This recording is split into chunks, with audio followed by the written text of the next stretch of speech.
Great to have you join me still on TMI Tuesday. I did say we're going to be looking at the 2020 polls and the need to engage the youth in the electoral process. Youths have been basically engaged in the electoral process, and but we want to see much improvement, more enhancement in this direction. And how has it been so far in terms of the 2023 push and election that is forthcoming? Are the youths, the Nigerian youths, ready for this election? Well, we discussed this alongside empowerment programs by the President Muhammadu Buhari-led administration and the impact these empowerment programs have on the Nigerian youth. Discussing this with me is a principal consultant, the MD, the Hive Network Africa, is also youth development enthusiast, brand management professional, social media influencer, Alex Adams. Good morning. Good morning. Thank you for having me. All right. Well, you are youth, and we've seen quite a lot that you've done off camera anyways, in terms of bringing this to limelight, the youths, how they can be engaged in youthful business and useful and resourceful business at that. But let's look at the electoral process. What do you take as the readiness of the youths in coming out massively to participate in the electoral process, most especially as it pertains to the voting population? Okay. Well, for the past 2 years, we've been seeing the uprising of youths who are becoming enlightened, youths who are becoming exposed to the governing of the country. And we saw that play out in 2020. During the massive nationwide protest, we saw youths who are now interested in governance, youths who are now interested in how the country is being run. All right, and we can see the surge or the wave on social media of youths who are interested in not just governance or politics. They are interested in who would lead them. They are interested in who would be able to take them from point A to point B, not just for selfish reasons, but for the reasons of a better life, for the next generation coming in.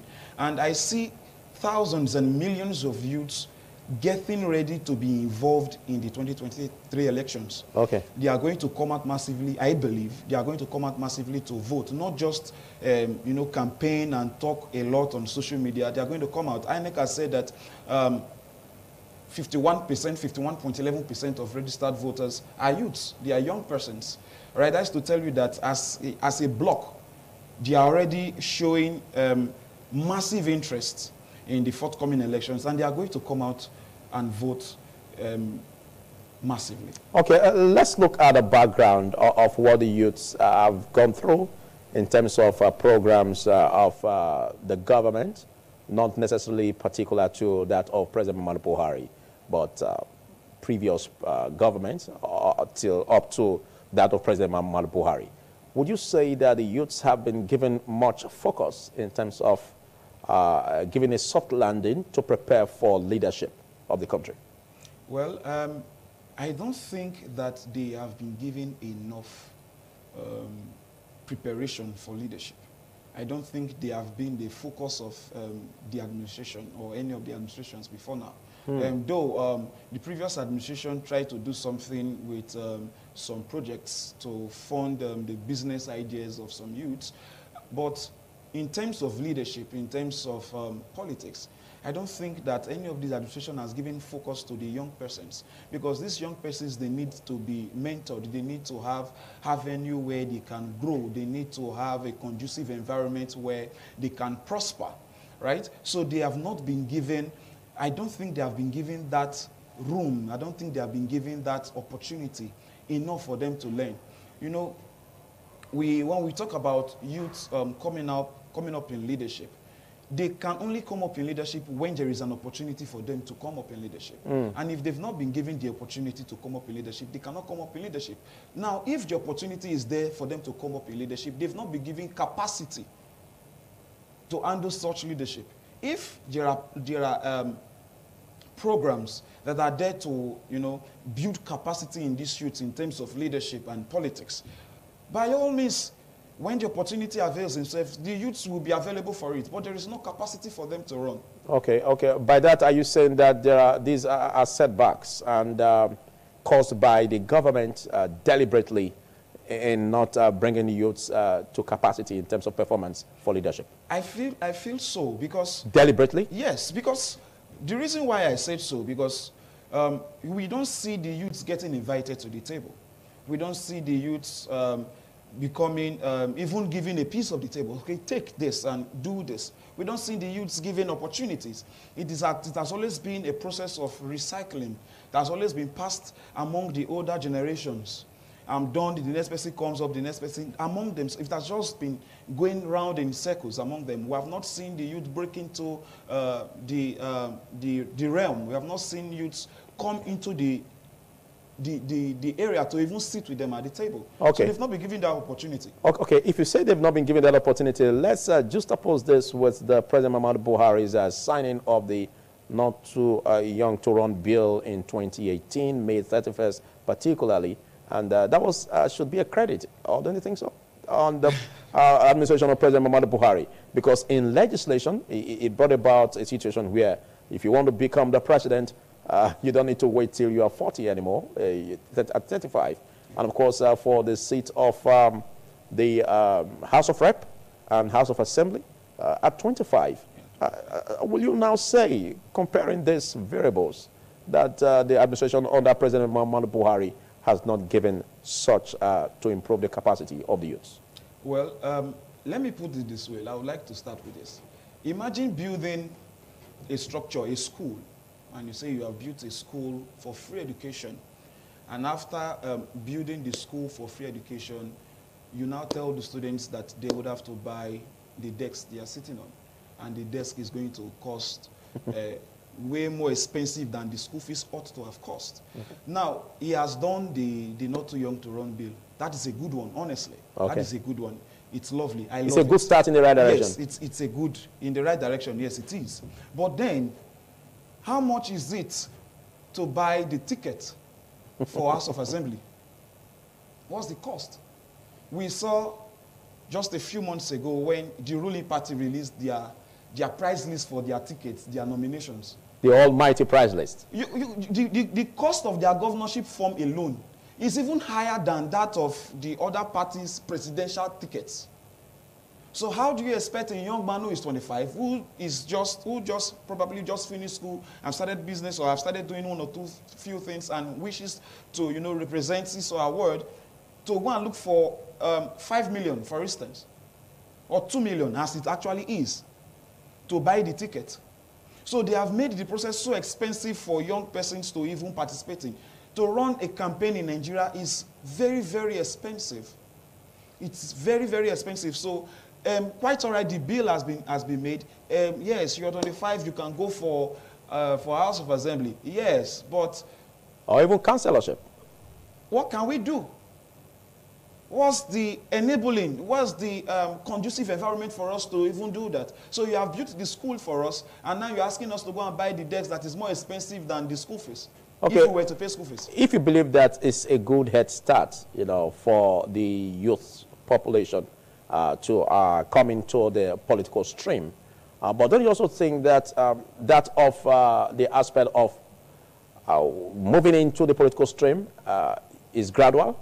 And one can start maybe from the level of councillorship, for instance, where one learns the process and then gradually garners the financial ability and, of course, material resources to run for bigger positions. Don't you think Nigerian youth should focus more on a very gradual process in terms of gripping power totally?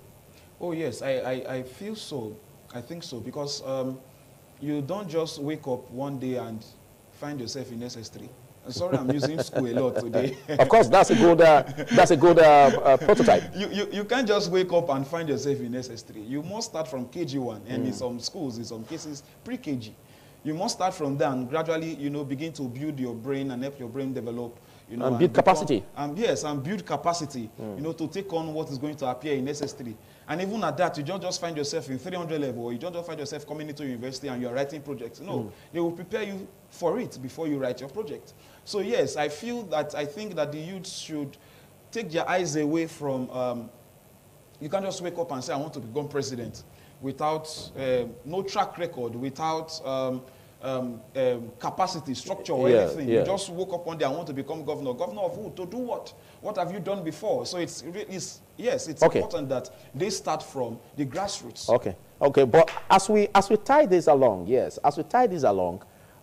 don't you think even as we move along, there should be other amendments, or there should be other bills that should be sponsored in order to give some improved capacity to the youths?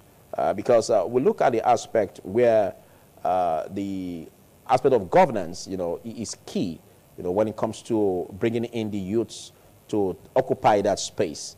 But a lot needs to be done in terms of the huge amount of money that goes with nomination and interest forms, for instance.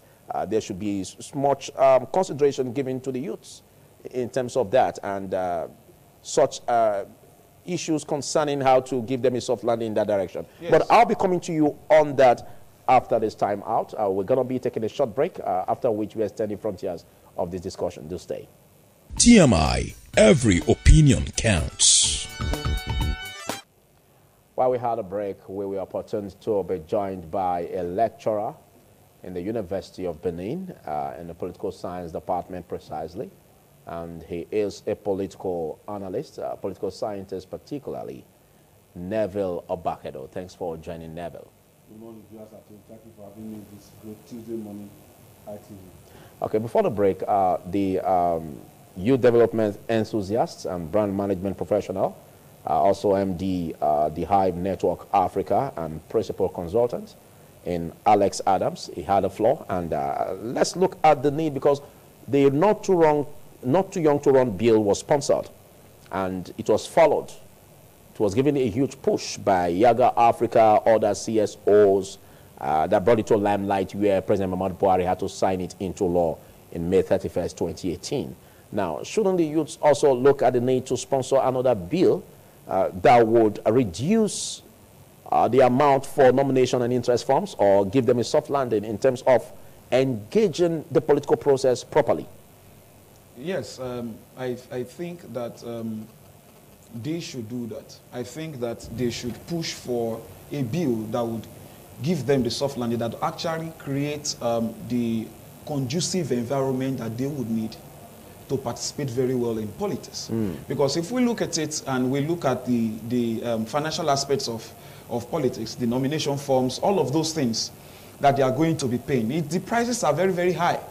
The prices are very, very high for the young person. So if they can push for a bill that would give them preference, okay, for this age to this age, this is what you are going to pay to get so and so ticket or so and so form, it will encourage them more to, you know, be a part of the political process in the country. Okay. So I feel that yes, they should give it their focus, they should give it their energy to push us a bill. Okay, but if at all they are giving that, don't you think there's a lot that the youth will also meet and on the campaign grounds, most especially when they'll be contending or contesting with money bags? And don't forget, don't forget the aspect of monetization in politics. Yeah. How do you tackle that?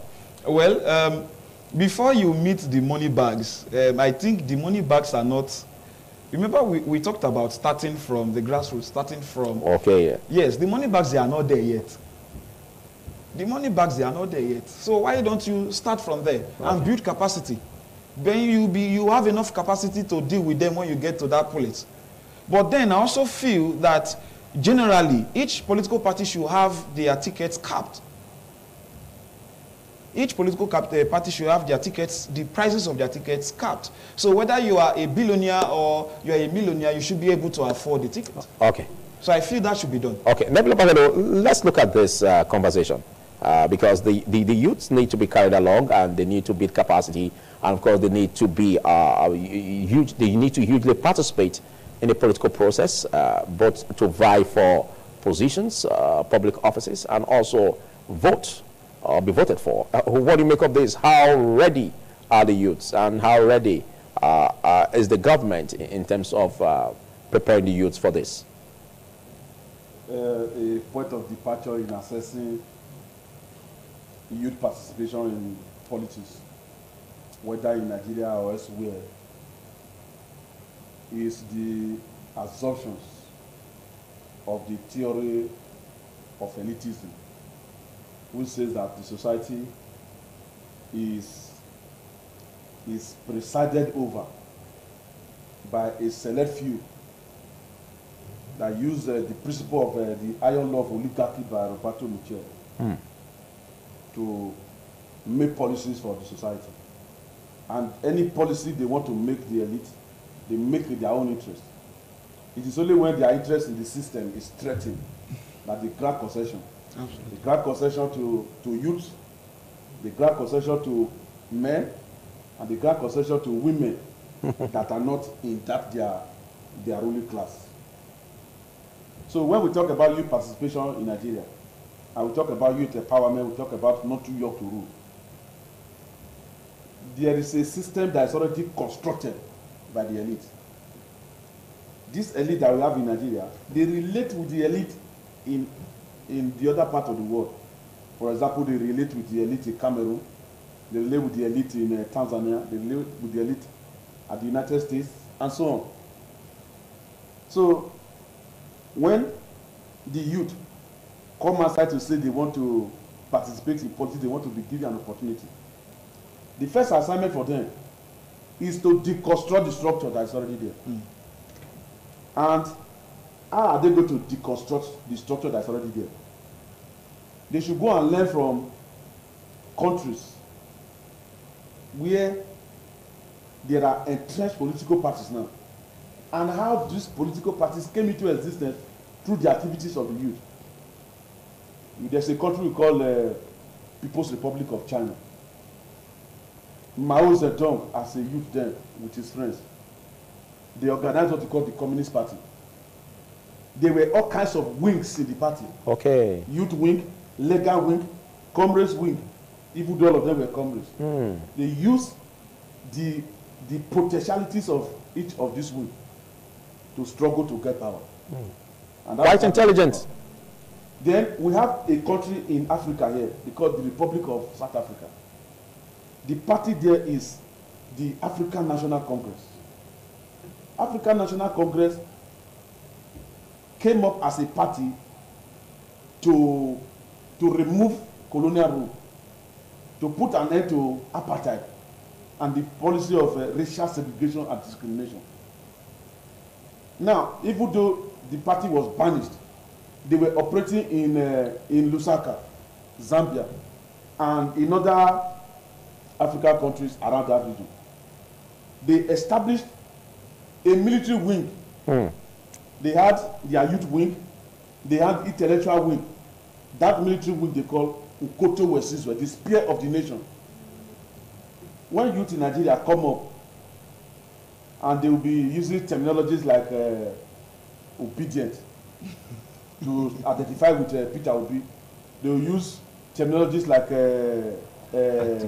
articulate to talk about Atiku, and they use batificate or batify to talk about Bola Tinubu.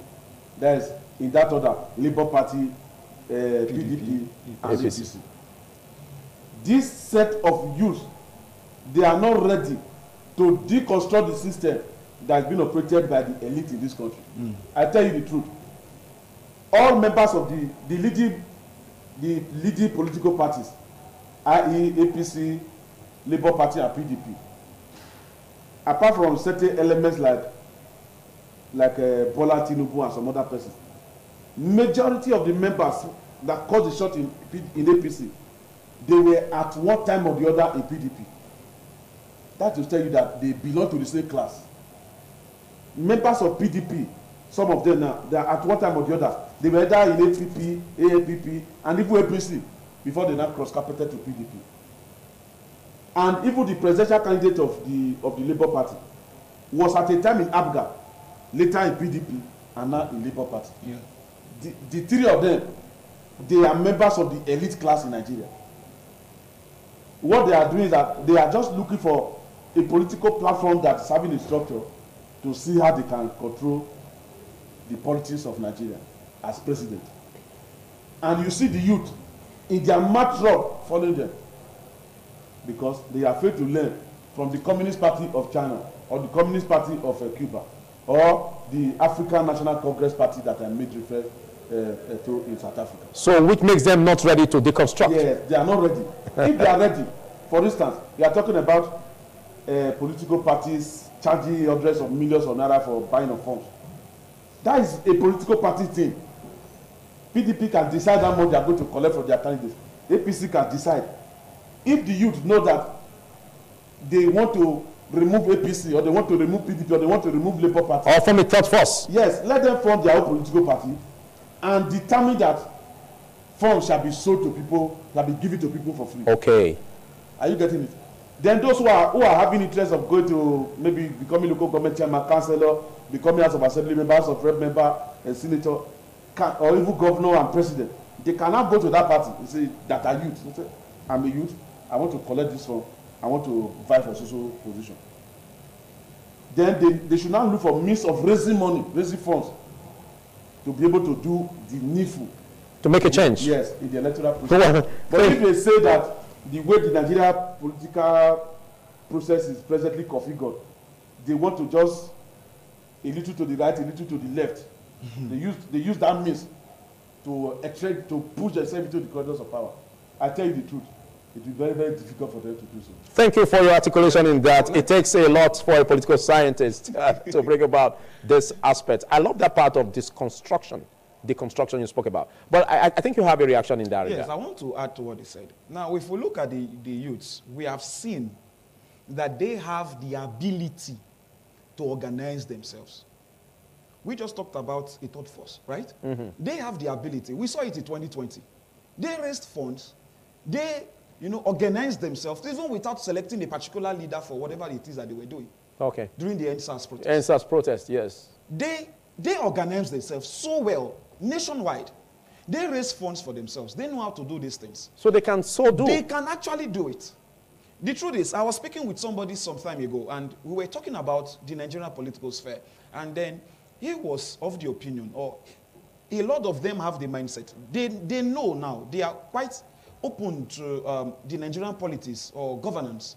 But then there is an underlying mindset that we need to uproot from the youth if we really need them to do what they need to do. They have this mindset of, how do I put this?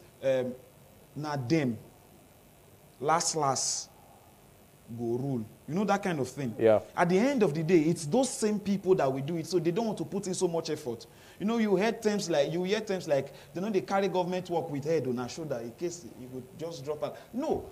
But that is the problem we are having. And then we also look at, he talked about the elites, communicating with other elites from other countries. Mm. The role of mentorship in Nigeria, we don't have it. But what we have is godfatherism. Mm. People who are looking for how to use younger persons as tools to do their own bidding. There is no room for mentorship. And I would advise that the youths, since they know that there is no room for mentorship, since they know that, okay, if I go close to this man, he's going to want to become a godfather, then they should look for an alternative. Like he said, they communicate with other people outside the country. What stops you from doing the same? So I feel that the youths have the capacity to do this. Okay, you are a youth development enthusiast. At your level, what have you done so far in terms of giving a head start for these youths, to take leadership? I have, since 2016, year in, year out, put together conferences and seminars, empowerment schemes for young persons to push them into leadership, to push them into entrepreneurship, to help them start their own business, seed funding, internship placements, skill acquisition, and a lot of all of those. We even give them opportunities to get mentored by other leaders out there in public. So since 2016 till now, I have done that. Okay. And we are looking to do more. Okay. All right. So I feel that if other people, with other, if governments and other agencies can come up and repeat the same thing, we would have a lot of youth. Look, let me give you an example. Let me tell you something. We have people, for instance, say they are looking for a secretary, or you're looking for a manager, and you're looking for 10 years experience, but the person should be 27 years old. The person should not be older than 28, but you're looking for 7 years experience. We are failing to give the first year experience. Who is going to give them the first year experience? Everybody's looking for somebody with 5 years experience. Who is going to give them the first year experience? So what we do is that we make these internships, we make these programs available so that they will get their first year experience. Okay, now let's look at the aspect of elections, Neville Obakedo. We've had this challenge where we see thuggery, you know, taking over ballot boxes, snatching ballot boxes. But what do you make of the electoral laws just now that has been amended, you know, by the 2020 Electoral Amendment Act, where President Muhammadu Buhari signed that into law? Do you see that finally killed? Because now it will be senseless to embark on ballot snatching, ballot boxes snatching. In the first instance,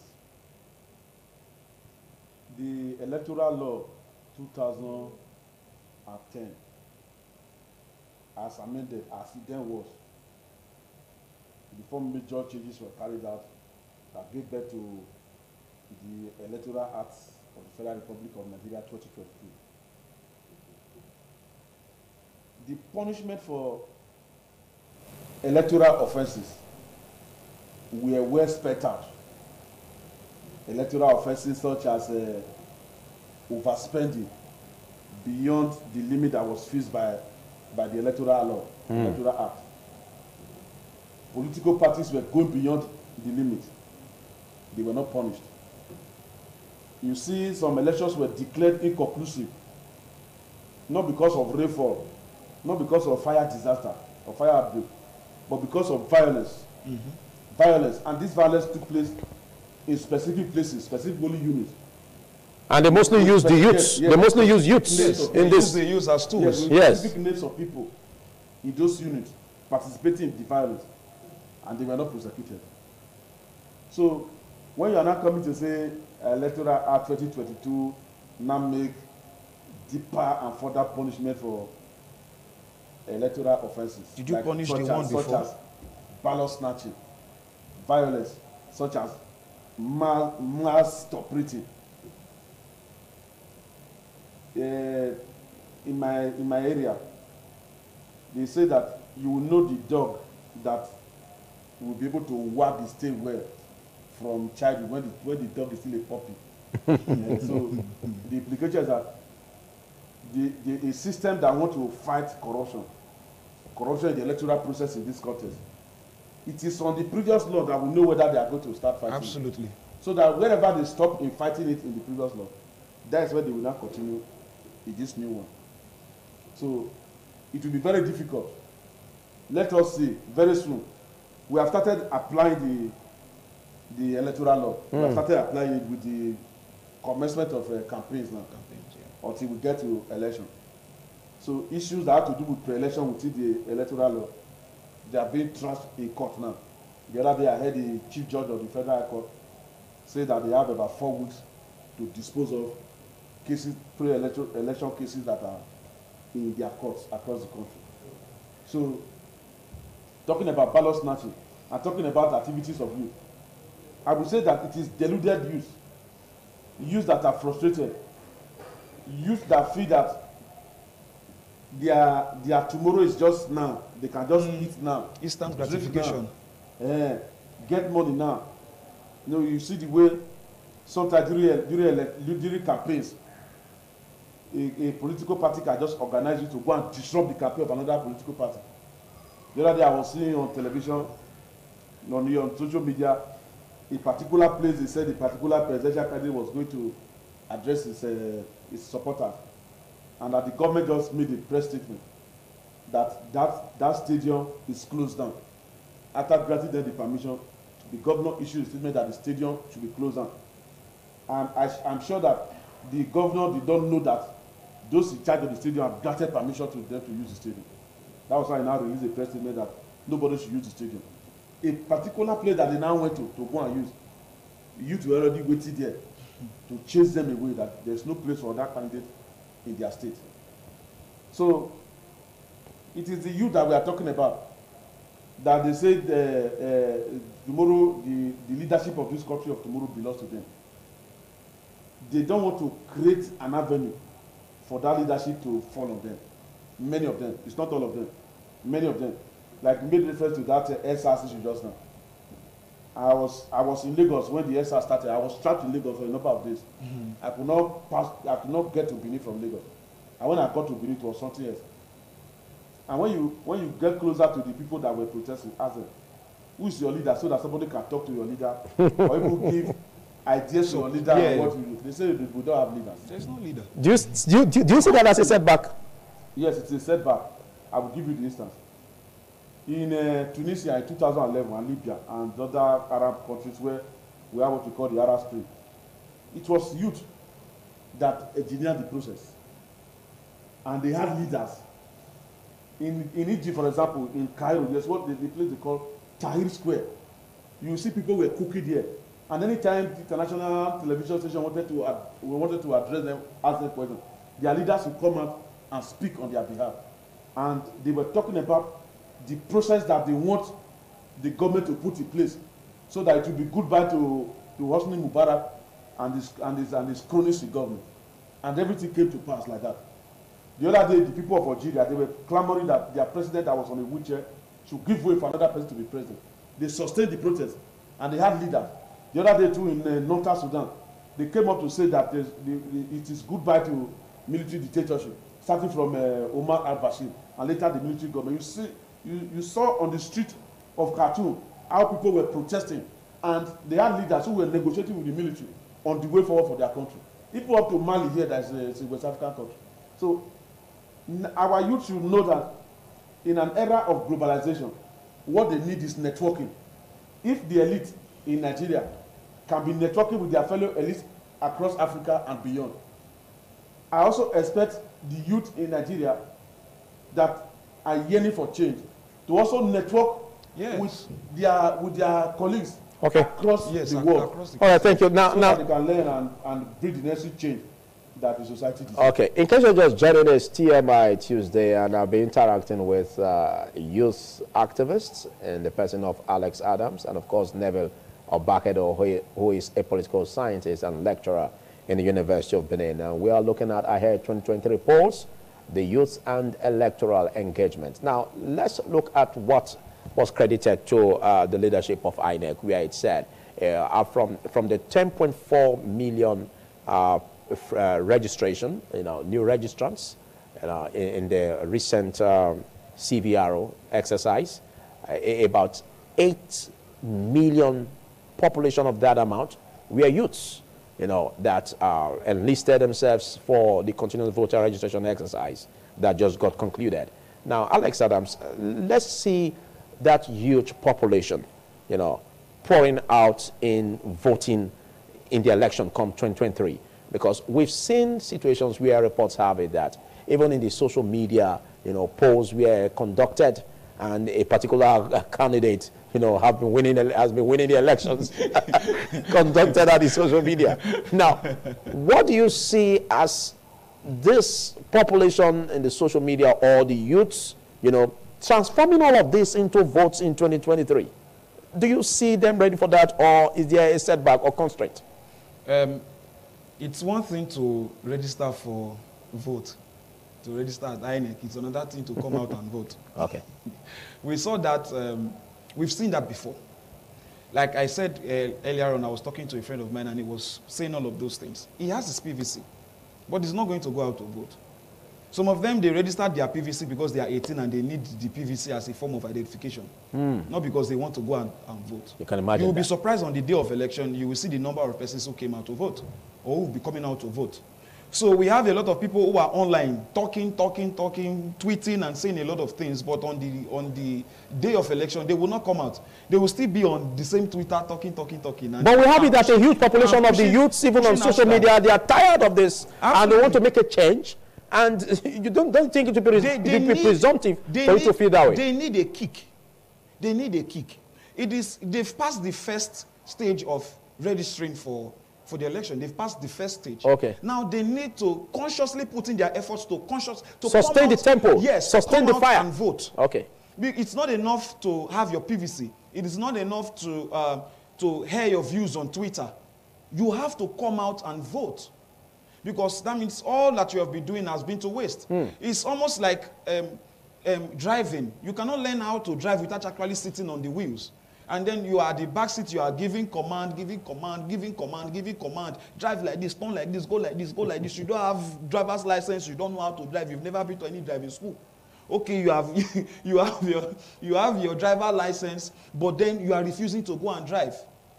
So why are you now giving the order? Why are you now complaining? Why are you talking from behind how it should be done? So we have people who have gone out to register. They should come out and vote. It is not enough to have your PVC. You should come out and vote. So we have counted 8 million out of 20.4 million. And we are saying 8 million, they are young people, they are youth. Would they come out and vote? Are they having it as a means of identification, or are they having it? Okay, I have somebody, I won't establish a relationship, but I have somebody who registered in, I think 2014 or 2015, thereabout, and has never voted to date. But she has a PVC. Another mind-boggling issue is a huge population of this Neville Obakedo, just go ahead to involve in the exercise in order for them to have the PVC to negotiate, with the politicians in terms of selling their votes. Now, what do you make of this? Do you see a change in the 2023 polls as regards to vote buying and the youths, huge number of the youths, not being seen as gullible in this aspect? In the first instance, the youth and the youth population supposed to be a bargaining chip for the youth with those in government. Yeah. As women clamor for 35% affirmation after that, they are Beijing conference on women empowerment and participation in the political process. Youth in Nigeria are supposed to organize themselves. Apart from this National Youth Council of Nigeria, they should organize themselves, irrespective of religion and ethnic background or political affiliation, and say that we need a change.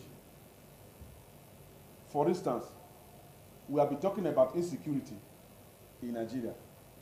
And insecurity, like in Edo State now, it cuts across the 18 local governments, especially those local governments that have borders with other states, like Obia Northeast, like Isako West local government, like Akoko Edo, like Esan Northeast, and so on, like Onwa West. Now, there are youth in those areas. They know that they're having a challenge of security.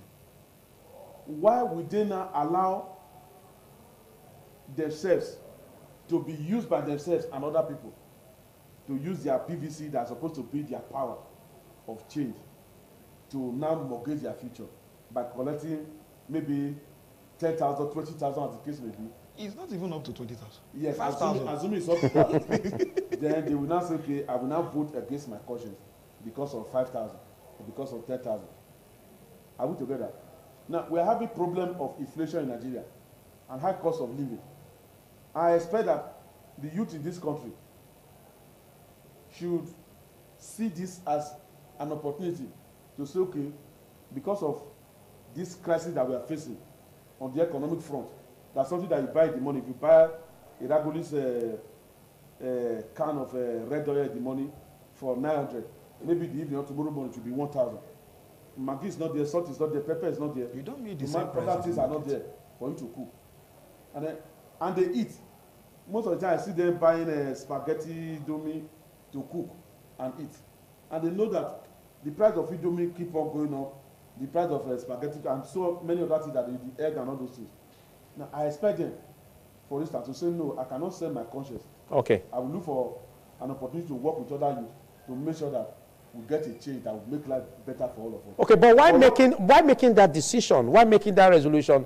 Let's not also forget the fact that the anti-graft agency, for instance, the EFCC, ICPC, should be seen to be alive to their responsibilities, because a lot of experts and advocates have said that they've not felt much about the performance of these agencies in tackling vote buying, most especially nipping it in the bud, you know, at the point of circulation from these politicians. We heard and saw what happened, you know, in the primaries conducted by these major political parties, and the presence of the anti-graft agencies, which seemingly couldn't even catch a fly. Okay, when you talk about anti-graft agency, it's like every other organization in Nigeria that is out to fight crime. For instance, policemen that want to go on investigation, discreet investigation, they are not supposed to wear anything that have to do with police. Mm-hmm. They go and mingle with people that is like participant observation. They should go and relate with criminal elements with a view to get information from them. By the time you wear a jacket showing police, or you wear something, the purpose is defeated. Yes, absolutely. You cannot be stealth anymore. So the EFCC and ICPC, they are supposed to operate like secret police. How are they going to operate like secret police? They should have information about people, whether politicians, whether military men, all kinds of people. But should we be telling them this? They should know. If they are watching now, if EFCC officials in those states here, they are watching any part of the country, they should know that based on the EFCC Act, they are supposed to go for investigation. If they see you displaying wealth unnecessarily, they can invite you to come and explain the source of your wealth. And if they discover that you have involved yourself in financial crime, they charge you. Most especially this redesign of the Naira note policy, which could also check against that. You mentioned of the issue of a primary just now. An EFCC official that is going to the ground, the venue of a primary, that is wearing the jacket showing EFCC. Do you think he's going there to go and apprehend anybody? He's not going there to go and apprehend, because as soon as he appears, they say that man is EFCC. Any other thing they want to do, they will not do it in his presence. Are you getting it? EFCC officials are supposed to go to major hotels where the delegates are supposed to be kept or housed.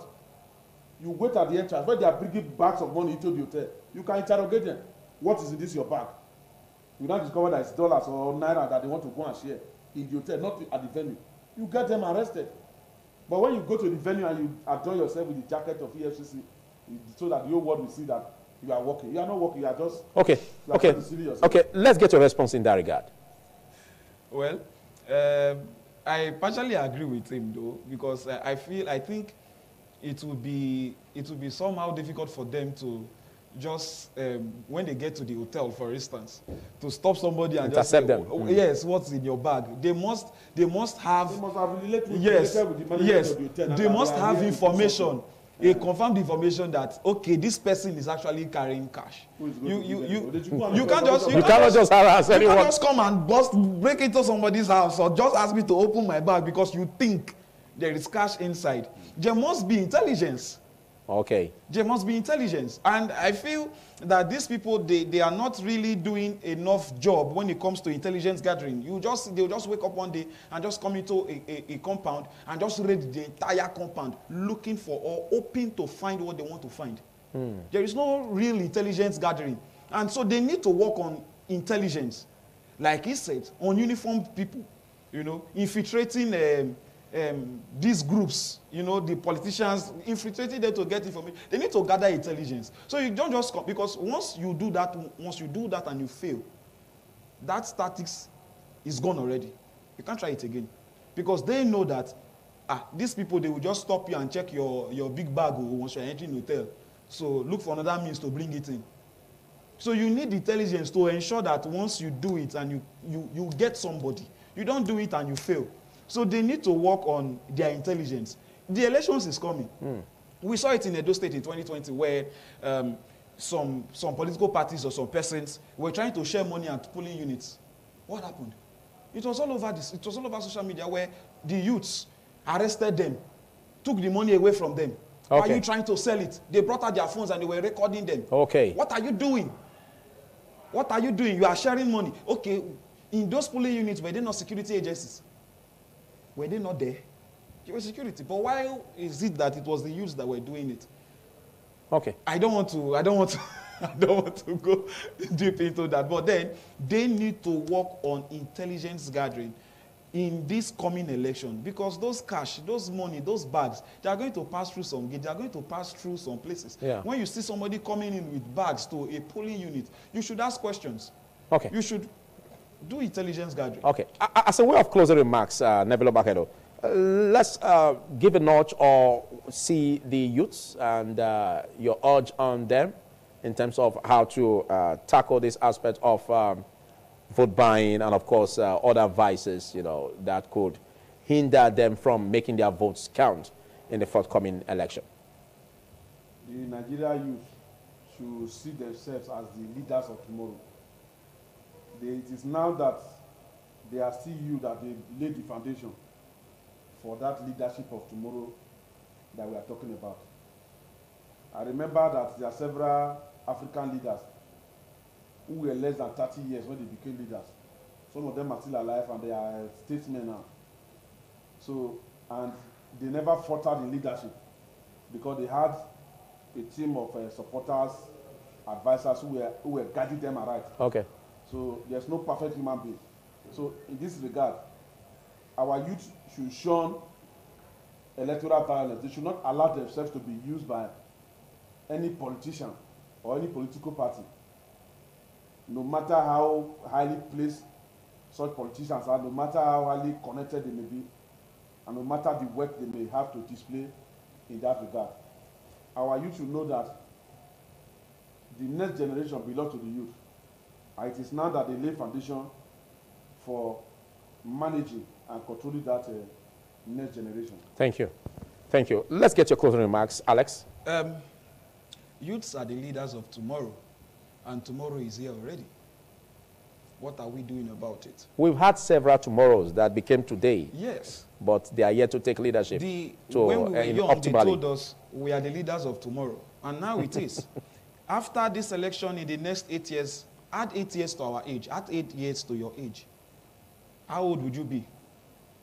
You should be conscious about making a change. What are you going to tell your kids tomorrow? What are you going to tell your kids? What will you say, I have done for the country? Sir, I'm sure you have a spanner in your vehicle. But until you need it, you don't remember you have a spanner there. Of course, yes. So if you make yourself available as a tool, you will be used and you will be kept, you know, in the cupboard until they have need for you again before they will bring you out. So don't make yourself, don't be the spanner, please. Don't make yourself available to be used as a tool. You should be somebody, you should be a change maker, right? You have the capacity, you have the ability, you have all it takes to be a change maker. You have all it takes to cause a change in society. You should have something you should tell your kids that this is what I did. During my time, we went out and we did this. During my time, we ensured that vote buying is put to a stop. During my time, we ensured that. You should be able to say that to your kids. But if you don't do that now, we are going to suffer for it. Your kids is going to suffer for it. So please, don't be the spanner. Thank you so much, Alex Adams. Thank you, Nebula Bakedo. And I must say, particularly Alex Adams, we're going to be having subsequent times where we will oblige that you be part of the show in order to engage the viewers in this very useful business of ensuring that their vote count in the coming election. Big thanks, Nebula Bakedo, for your articulation. You've always been there for us. Your dexterity, your vitality on this shows a lot. Big thanks. Well, this is what you can take on the discussion. Next is insurance segment. Do stay.